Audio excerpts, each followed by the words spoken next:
The year was 1990.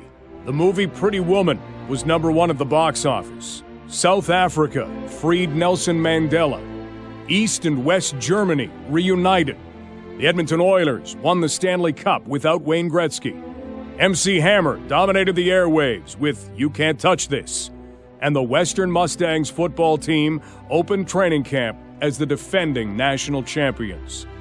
134 players showed up for training camp with the intent of not letting another team in Canada touch the Vanier Cup. By Labor Day, the Mustangs would run into the toughest defense they would face all year in the form of the London Police Department, when 25 first-year Mustang players streaked naked through the Seeps Tavern in downtown London, participating in the 20-year-old initiation ritual known as the Elephant Walk. Players were detained by the police, and the entire team was placed on an 8-month probation imposed by Western's Department of Athletics.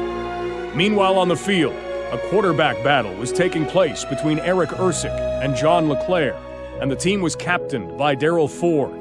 The 1990 squad returned numerous impact players, such as Tyrone Williams, Dwayne Ford, and Mike Kolatich, and was bolstered by freshman recruits Tim Tyndale and Frank Jaggis. Head coach Larry Haler said of the 1990 team, "On paper, we look good. But on the field, we're not sure. You can never tell until you start to play." An exhibition game scheduled with the Bishop Gators witnessed the offense and defense struggling, and only for a major gaffe where the Gators failed to run the clock out properly, turning the ball over to the Mustangs with 3 seconds to go deep in their own end, enabled rookie kicker Frank Jaggis to boot a 25-yard field goal to salvage a 24-24 tie. The opening game of the regular season pitted Western against the Toronto Varsity Blues, who were expected to be their chief opposition for supremacy in the Ontario Conference. The defense was able to shut down the Blues' vaunted run game, and quarterback Eric Ersick engineered 3 TD drives in the last 18 minutes of the game.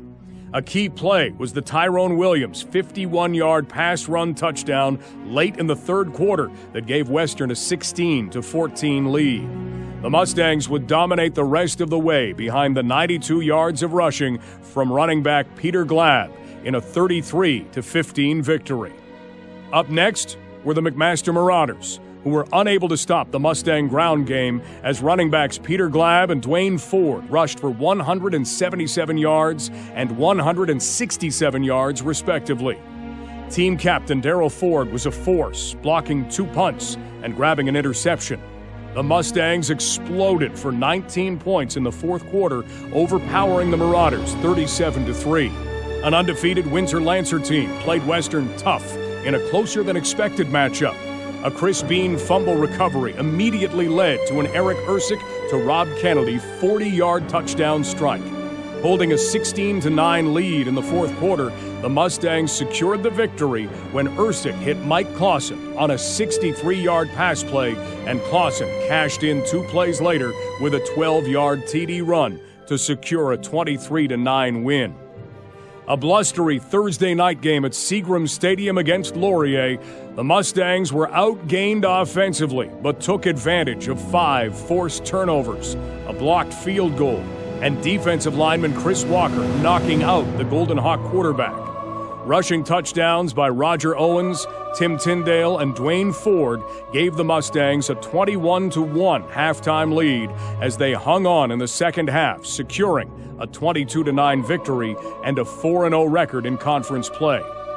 John LeClaire got the start at QB against the Waterloo Warriors and picked apart the Waterloo pass defense, making Tyrone Williams his favorite target as he hauled in 8 catches for 167 yards. Pat Gallo had a pick 6 and set the conference career interception record. Rob Kennedy had a spectacular 97-yard kickoff return, while Dwayne Ford rumbled for 90 yards and tallied 3 touchdowns on the way to a 42-20 drubbing of the Warriors. Larry Haler called it the most complete game of the season. Homecoming witnessed over 10,000 fans at J.W. Little Stadium. Inspirational leader Chris Bean was quoted before the game saying, "It is the defense that must set the tone.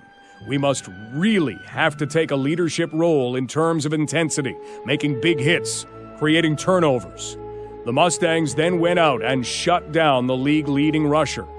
Defensive ends Mike Lindley and Rich Leslie harassed the quarterback all day, holding him to 22 total yards passing. Tyrone Williams scored 2 touchdowns, and Dwayne Ford added 2 more TDs while rushing for 104 yards, on the way to a 35-3 beatdown.